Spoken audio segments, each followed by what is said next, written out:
ลีทุกคนบาดนี้เนาะสำเร็จเป็นที่เรียบร้อยทุกคน อันนี้จะเป็นเสาแปดเหลี่ยมนะทุกคนที่ไปตั้งใส่ตีนเสาเนาะก็คือตอนนั้นเป็นเสาสี่เหลี่ยมทุกคนทั้งเฮาก็เลยบ่ได้เอาเนาะครบแล้วบ่เสานี่ครบ1 2 3 4 5 6 7 8 9 10นี่11 12 12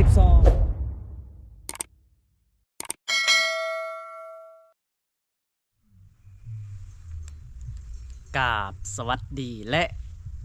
สบายดีบ่ว่า FC ฟังไทยและฟังลาวบ่ว่าพ่อแม่อยู่เมืองนอกเมืองหน้าหรือว่า FC ฟังไทยฟังลาวกะยินดีต้อนรับเข้าสู่ส่องบ่าวสัญญาคนเดินป่าเส้นเก่าเส้นเคยอีกแล้วทุกคนเอ้ยก็คือมื้อนี้บ่าวสัญญาก็ได้มาบ้านสะน้ำไส้นะทุกคนเฮาก็สิได้มาเบิ่งวัดหรือว่าเฮาอยากสร้างกุฏิหั้นนะทุกคนก็คือเพิ่นได้เฮ็ดเสาใหม่นะทุกคนเพราะว่าเสาเก่าเพิ่นว่าตอนนั้นมันบ่งามขี้ร้ายทุกคนบ่าวสัญญาถ่ายลงเนาะเพิ่นว่าขี้ร้ายเพิ่นเลยอยากได้เสาใหม่ทุกคนแต่ว่าตอนนี้เสาแปดเหลี่ยมถือว่าสำเร็จเสร็จสิ้นทุกคนนี่เนาะโอ้งามเลยทุกคนบาดนี้เนาะสำเร็จเป็นที่เรียบร้อยทุกคนอันนี้จะเป็นเสาแปดเหลี่ยมนะทุกคนที่ไปตั้งใส่ตีนเสาเนาะก็คือตอนนั้นเป็นเสาสี่เหลี่ยมทุกคนทั้งเฮาก็เลยบ่ได้เอาเนาะครบแล้วบ่เสานี่ครบ1 2 3 4 5 6 7 8 9 10นี่11 12 12โอ้12เนาะครบเลยทุกคนเลยอันนี้จะเป็นใหม่ร่วมแม่นบ่แม่นใหม่ร่วมของชาวบ้านทุกคนเลย ไปหาแพไปหาคอ โอ้ใหม่ เนื้อแดง คอบัตรเนื้อมาแน่ แม่น โอ้คอเขาเจ้ามาแน่ทุกคน บ้านเนื้อหัน6 เสา 6 เสา ในบ้านแน่ไม่ร่วมแน่ เอาสบายดีเด้อสบายดีเด้อ สบายดี โดยในบาทนะทุกคนงามแล้วบาทในเนาะโอ้ไม่แต่โตแจ่มๆเลยทุกคนเลยอันนี้จะเป็นเสาแปดเหลี่ยมนะทุกคนเสาแปดเหลี่ยมเพิ่นอยากตั้งเนาะมันจะงามเสาสี่เหลี่ยมก็คืออยู่ในหันทุกคนอันนี้ก็จะเป็นไม้อันขาวทุกคนตามเบาสัญญาเบิ่งเนาะน่าจะเป็นขาวอันนี้ทุกคนนี่อันนี้ก็จะเป็นตรงหรือว่าคือข้างเนาะอยู่หุ่นนะทุกคนแต่ว่าอันนี้จะเป็นปูนนะทุกคนที่เบาสัญญาให้เพิ่นสั่งมาเนาะเล็กก็ได้เป็นเทียบหอยทุกคนเล็กนี่เนาะทางวงก็มาเป็นทีเทียบหอยเลยทุกคนเลยบ้านนี้ทางเฮ้าก็มีแต่พร้อมที่จะเห็ดเลยก็ว่าแมนนะทุกคนอันนี้จะเป็นปูนเพราะว่าเบาสัญญาสั่งมาปูนเคี้ยวนี่2 ต้นนะทุกคนปูนแดงนี่ต้นหนึ่งเป็น3 ต้นตัวนี้นี่เป็นเสาเก่าแต่เฮาบ่ได้ใส่นะทุกคนเพราะว่าเพิ่นอยากได้เสาแปดเหลี่ยมเนาะเฮาเลยบ่ได้เอาเสาสี่เหลี่ยมเอาก่อนอื่นเฮาสิไปถามทั้งชาวบ้านเพิ่นก่อนทุกคนว่าอีหยังแหน่ขาดเรือเนาะแล้วก็อยากถามเรื่อง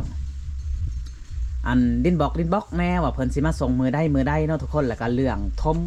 ทีแน่เนาะไปก่อนอื่นไปหัดส้มน้ำกันทุกคนโอ้ทางเพิ่นก็มาแต่งานดองทุกคนเอ้ยเอาสบายดีเด้อสวัสดีมาแต่งานดองแมนอ๋อแล้วเพิ่งไปได้อะไรฮะแล้วเพิ่งไปได้ประมาณว่านนี่แหละนี่แต่ว่าเขามาลูกหลานในบ้านนี่แหละมาปาดเนาะแต่ว่าของชาวบ้านว่าฉันเชียโอ้ร่วมกันเห็ดเนาะร่วมกันเห็ดไม้นี่ไม่แต่ไม้บ้านเฮาบ่ไม้นี่แมนแบบเฉพาะว่าไม้ตัวนี้มันไม้แบบว่าชาวบ้านของเฮาชาวบ้านของเฮาเฉพาะว่าผู้อยู่หายอยู่หน้านะแต่ว่าผู้ไรก็มีจักการช่างนี่ไผก็จะประกอบชวนนะเห็นโอ้สาถูกทุกคนเลยแต่ตัวนี้หันแต่ว่าเงินตีทางเบาหญ้ามาประกอบชวนนั่นที่ว่าชื่อน้ำมอกน้ำมันนี่มันก็ในการพ่ออยู่บ่2 ล้านฮะหมดแล้วนะหมดแล้วเงินตัวนั้นเพราะว่าคู่มือนี่เนาะน้ำมันก็ขึ้นเนาะโดยเล็ก2เล็ก4เนาะเล็ก2เล็ก4ลิ้นดำทุกคนเลยไปเอาใบแพรใบมาเนื้อกับรถไทยช่องชามคันใส่น้ำมันอีกใส่น้ำมันอีกชามลิตรเล็ก4ช่องที่ลิ้นดำกับมันลายแหละลายยางยาวเอ้ยมดเนาะบ่พ่อบ่เป็นนั่งได้สำเนียงก็โอเคแล้วทุกคนเลยไปได้บ่เรือจะดีเลยบ่เนี่ยฮะได้เรือ บ่เรือเลย ได้ เนาะ ได้ก็ยังบ่ทันได้เบาเนี่ย ยังตัวได้อีกอัน เพ นี้ ราะว่าอันทางดินนั้นใส่น โอ้ดินทมมันนะฮะ แม่ โอ้เดี๋ยวสิพาไปเบิ่งไปเบิ่งปุ้นก่อนไปก่อนอื่น ย่า ตัวนี้แล้วหมดแล้วเนาะ เงินหมด เออคือ เงิน ว่า ก็หมดเช่าก็มีเรียบร้อยใหม่ก็มีเรียบร้อ โอ้ ย ครบหมดเลยเนาะ ได้แล้ว ปุ้นใน3ต้นบ่นี่ แม่น 3ต้น และ และ ก็วงกบ วงกบวงกบใหญ่คือมีอันเดียวนี่ บ่เขาเพราะว่าเขาเชื่อมาตำลังหั่นนะ โอ้เขาเสียมาตำลัง ม บ้านนี้มีแต่คอยอยากบอกเจ้าแนวนี้บ้านนี้ ว่านั่นแหละ ก็คือทั้งเฮ้านี่อยากหูมูลค่าของบ้านในบ้าน บ้านแต่ละบ้านนี่หมดเต็มหมดวงกบนี่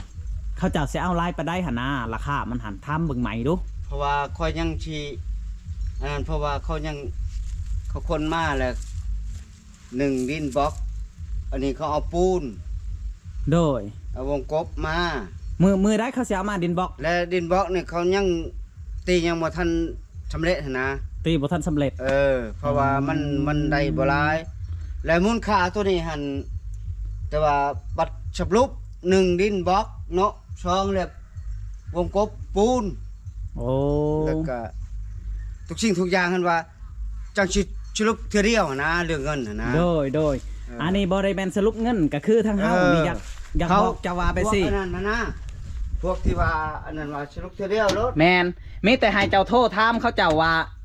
บ้านนี่ลายไปได้ทั้งหมดอันนี้มันถือจะปองทุกคนเบิ่งสินับเบิ่ง เก้าปอง เก้ากับ18ใบตัวนี้บ่เป็นหยังตัวนี้เข้าใจแล้ว อืม เพียงแต่คอยอยากให้เจ้าโทษถามในบ้านเด้ฮู้บ่บ้านเจะฮู้บ่บ้าน ยังบ่ทันเว้าตัวนั้น นั่นแหละคอยจะคูณราคาตัวนั้นแหละจะคูณราคาบ้านนั่นแหละ ตัวนั้นเขาก็ยังบ่ทันถามเพราะว่าเฮาจังใน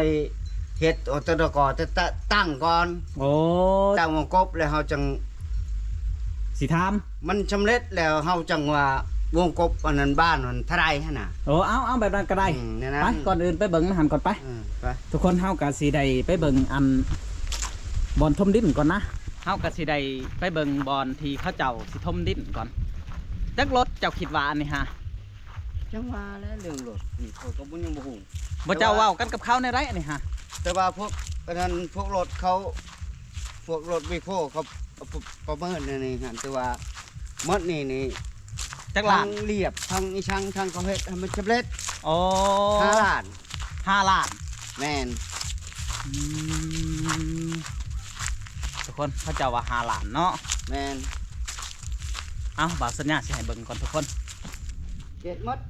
เขาทมมันอันนี้แล้วเขาเกต เก็ดเขาเหยียบเขาเฮ็ดให้ อ๋อแต่ว่าอันนี้ยังสิได้กอขึ้นก่อนนะว่าอันนี้ยังสิได้ใส่อันนั้นนะว่า ถ้าแต่อันนั้นน่ะนี่ถ้าแต่ ใส่เล็ก หินถ้าแต่หิน โอ้บ่เจ้าทาหินบ่ ถ้าแต่หินเล็กมีหมด ทาแต่หินแล้วก็สิอันนั้น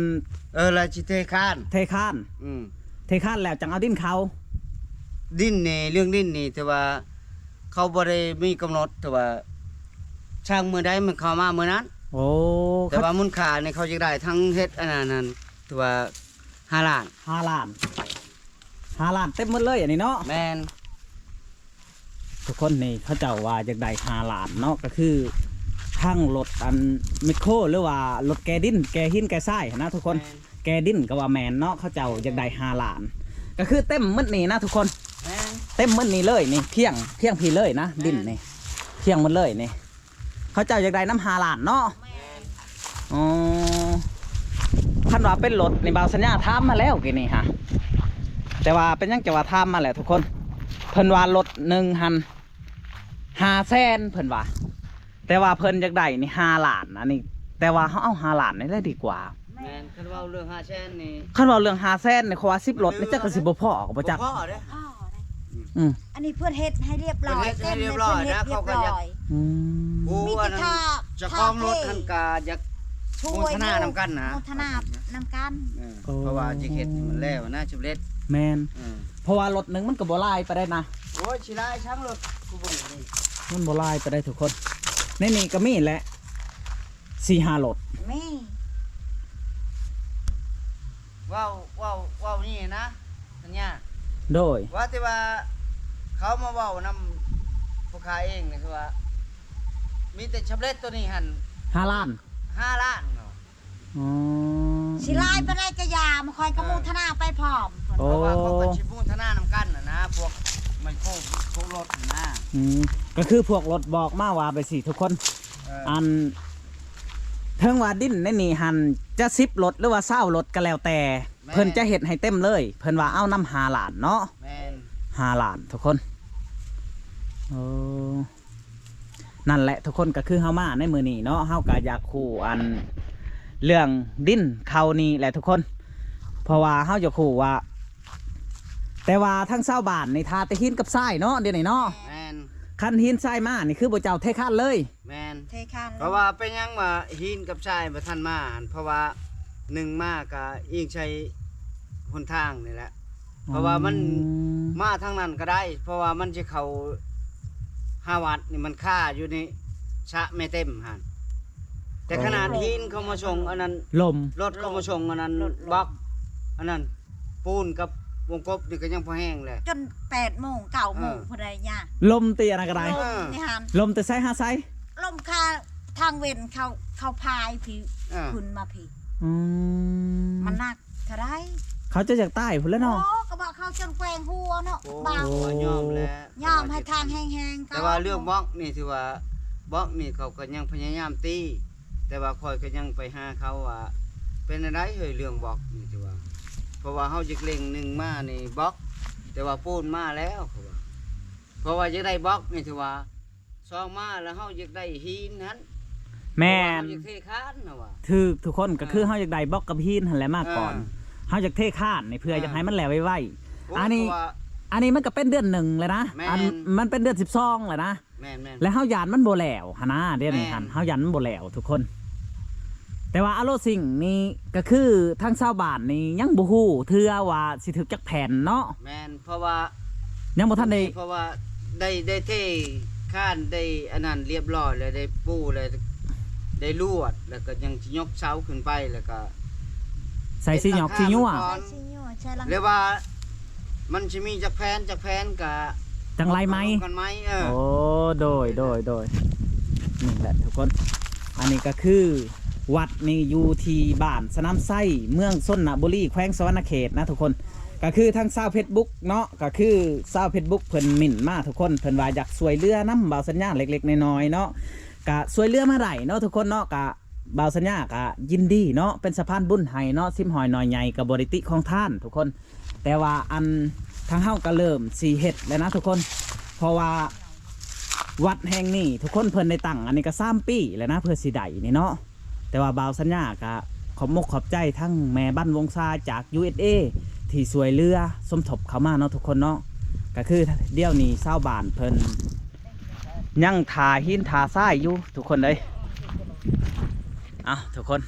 บ่าวสัญญามาในมื้อนี้เนาะก็คือทางเฮานี่ก็อยากมามอบเงินให้เพิ่นนะทุกคนมอบเงินที่เฮาอยากเอาดินเข้า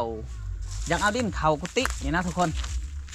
เพราะว่าเขาเจ้าว่าอยากได้5ล้านอยากได้5ล้านเนาะทางเฮาก็ถือมาในมื้อนี้ก็3ล้านทุกคน เพราะว่าเฮาติดต่อทั้งอันชาวบ้านหรือว่าทั้งผู้ใหญ่ในบ้านเนาะกับบ่ได้เนาะเพราะว่าติดต่อบ่ได้เป็นหยังจังว่าติดต่อบ่ได้เพิ่นไปงานดองทุกคนเพิ่นไปงานดองเนาะเฮาบ่ฮู้ว่าเพิ่นไปงานดองบ่ฮู้ว่าเพิ่นหยุดมื้อนี้นะทุกคน แต่ว่าเอาเขานี่เนาะเอาดินเขานี่เพิ่นว่าอยากได้น้ำ5ล้านทุกคนทั้งหมดเนาะก็คือทางเฮาก็น่าจะให้เพิ่นทุกคนว่า5ล้านเนาะเป็นหยังจังว่าน่าจะให้คันว่าเขาเอาเป็นรถนี่รถละ500,000ทุกคนบางสัญญาคิดว่า10รถนี่มันก็5ล้านแล้วเนาะทุกคนแต่ว่ามันบ่เต็มนี่หนนะเฮาก็สิได้เชื่อกว่าหันแต่ว่าอันนี้เฮาให้5ล้านนี่น่าจะโอเคนะทุกคนเพราะว่ามันก็กว้างเติบเนาะมันสูงนี่ทุกคนเลยนี่มันสูงเติบเนาะมันก็เพียงแอวบางสัญญาแหละนะทุกคนว้าวแล้วก็เนาะวัดนี่ก็จะตั้งอยู่ที่บ้านสนามไส้หรือว่าบ้านวังสุ่งหน่อยเนาะทุกคนเมืองชนบุรีแขวงสวรรณเขตทางผู้ใดอยากสวยเรือมาทุกคนหรือว่าอยากอันเปะปูโมทนาเนาะซิปหอยหน่อยใหญ่กับบาวสัญญายินดีพร้อมเป็นสะพานบุญให้ทุกคนเลยเนาะก็ติดต่อมาเฮาได้ทั้ง Facebook กับบาวสัญญาเนาะหรือว่าทั้ง WhatsApp กับบาวสัญญาคือเก่าเนาะทุกคนเนาะก็ติดต่อมาได้ทั้งเบอร์โทรเนาะทุกคนเลยบัดนี้เฮาก็สิไปมอบเงินให้เพิ่นก่อนแทงน้ำโอ้ใหญ่ลิจักพันน่ะนี่ จังหวะนั้นเขามาถวายกัน แมนบ่ทุกคนนี่1,000 ลิตรเนาะอ๋อมือได้เสียวขึ้นนั่นนี่ฮะมืออื่นเสียวขึ้นได้บ่เจ้านี่ยังใส่ได้อยู่บ่ได้นี่ได้เนาะทุกคนโอ้ได้ขึ้นเลย หลังจากได้ขึ้นแล้วเฮาก็จะได้ใส่สะดวกสบายนะทุกคน แต่ว่าทอ CPC นี่ฮอดบ่ห้องน้ำ มันยังบ่ครบนะ ยังบ่ครบเนาะอ๋อยังบ่ครบทุกคนเลยโอ้คนเสียวขึ้นเทิงเลยเนาะหลังจากนั้นเฮาก็อยากต่อไปห้องน้ำนะทุกคนคันว่าอันมีงบเข้ามาอีกเนาะแต่ว่าก่อนอื่นเฮาก็สิถามทั้งชาวบ้านก่อนทุกคนแล้วก็สิมอบเงินให้เพิ่นเนาะ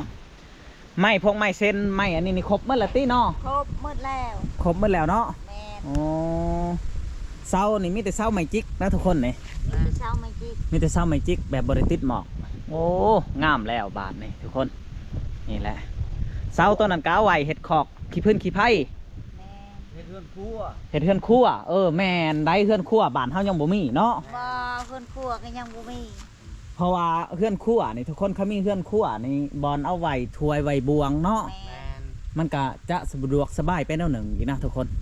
เอาก่อนอื่นเฮาก็สิมอบเงินให้ทั้งชาวบ้านก่อนทุกคนเอาทุกคนเฮาก็สิมอบเงินให้เพิ่นก่อนเนาะเพราะว่าเงินที่เฮาสิมอบให้เพิ่นนี่คือเงินเอาดินเขานะทุกคนเอาดินเขาทมอันห่อแจกหรือกุฏิเนาะโอ้ บอกสัญญาว่าพิษตลอดนะทุกคนเพราะว่าเฮาก็บ่ฮู้ว่าตัวใดกุฏิตัวใดเฮาแจกเนาะสิจื้อไว้บัดนี้กุฏิเนาะ จิ อ๋อกุ นี่ ฏิ นี่ ทุกคน มันราคาตัวนี้มันฮอแจก เฮาแจกเนาะ อ่า อ๋อเขาเจ้าจังได๋5ล้า เปลี่ น ยนใหม่ นะทุก ว่า คน อาราม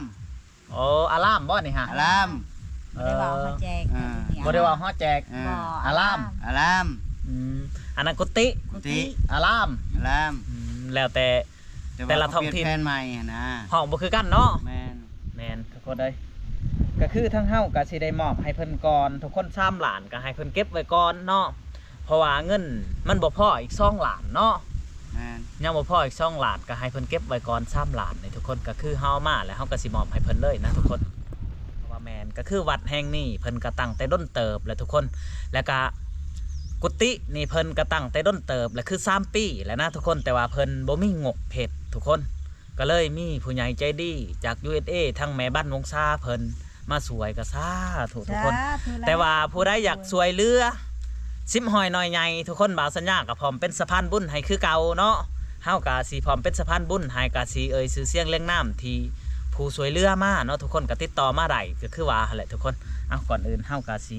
มอบเงินให้ทั้งชาวบ้านก่อนทุกคนเอาเจ้าเก็บไว้ก่อนเด้อ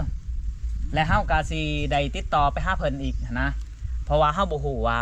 เท่าใดนะทุกคนเฮาติดต่อมาหาเพิ่นนี่มันบ่อยากมีสัญญาณเว้าง่ายๆอยู่บ้านเฮาเนาะ แม่น ลำบากแนวหนึ่งทุกคนเอ้ยเพราะว่ามันเป็น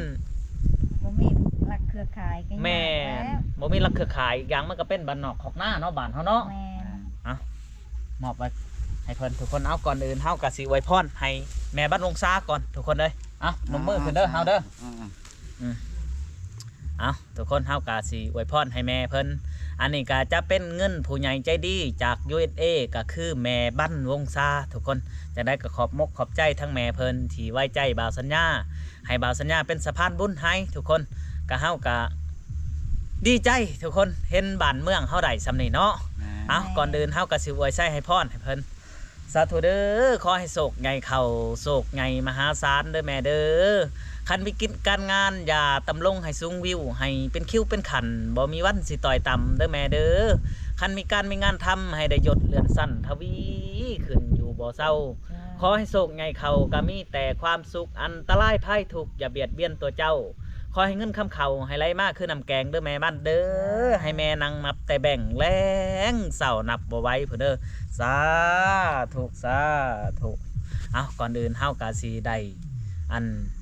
ให้ FC ได้เบิ่งใหม่อีกเทื่อนึงนะทุกคนบัดนี้ทั้งบ่าวสัญญาก็มอบเงินให้เพิ่นเป็นที่เรียบร้อยแล้วนะทุกคนก็มีแต่ทั้งเฮากะสิได้กลับบ้านกลับซองก่อนพูดแหละทุกคนก็คือบืนบื้อจังสิได้ขึ้นมาใหม่เนาะมื้อนี้เขาเจ้าหยุดนะทุกคนเพราะว่าเมื่อวานเนี่ยเขาเจ้าปานใหม่บ่าวสัญญาบ่ได้ขึ้นมาค่าบุญก็ว่าแม่นอยู่วัดพระธาตุพ้นงามทุกคนบุญแข่งเฮือเนาะทั้งเฮาก็ได้เป็นปกสทุกคนและก็เฮ็ดเวียกเฮ็ดงานน้ำเพิ่นเนาะก็คือมื้อนี้บ่าวสัญญาก็ ได้แบ่งเวลามากกับว่าแมนนะทุกคนก็คือบืออื่นเขาเจ้าจะได้เริ่มเฮ็ดกับว่าแมนทุกคนเอาก่อนอื่นกับบ่มีหยังหลายทุกคนผู้ใดอยากสวยเรือมากอะสวยเรือได้เนาะทุกคนทั้งเรื่องวัดว่าอารามเนาะ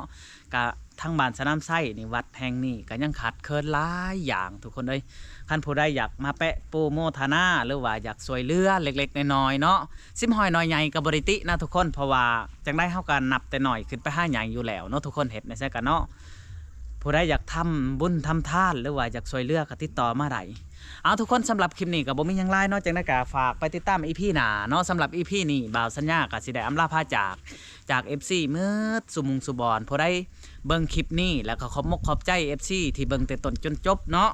ผู้ใดเบิ่งคลิปนี้ก็ขอให้อายุมันควันยืนความเจ็บยาสุใดความไข้ยาสุมีปราศจากโรคภัยไข้เจ็บสำหรับคลิปนี้ขอกล่าวคำว่าสบายดี